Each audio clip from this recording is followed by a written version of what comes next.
Par la catégorie mère-enfant, ce qui nous permettra d'avoir un jugement pour la progression que nous pourrons éventuellement faire dans les mois et les années à venir.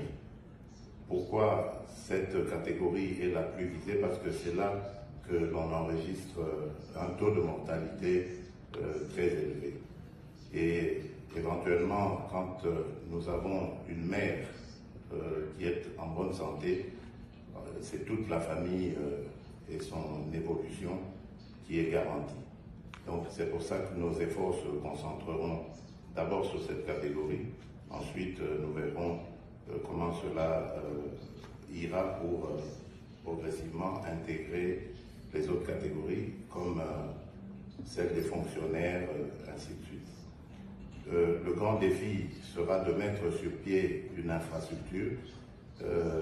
Voilà pourquoi nous avons commencé, avec le peu de moyens que nous avons, à faire des programmes de réhabilitation des centres de santé déjà existants, mais en programmant aussi la construction de nouveaux centres de santé, en essayant d'élargir ce secteur le plus possible pour atteindre le plus grand nombre de Congolais.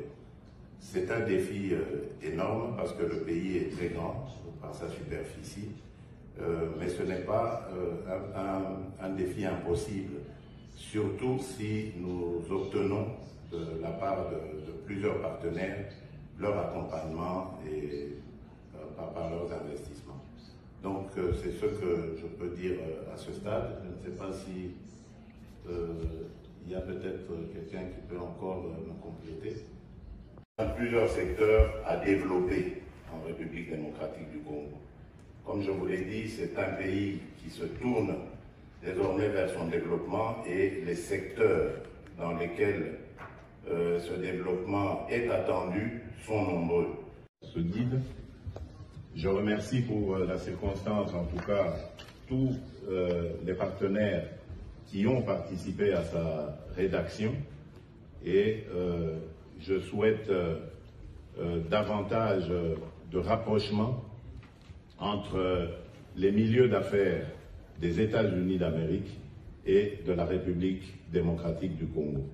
Encore une fois, merci pour cette invitation, merci pour cette occasion que vous m'avez donnée de parler de la situation en République démocratique du Congo au niveau des affaires et merci aussi au nom de tous les Congolais, de toutes les Congolaises et de tous les Congolais pour le fait que les États-Unis se soucient de ce pays et ont démontré qu'ils veulent l'accompagner dans sa bataille pour le développement.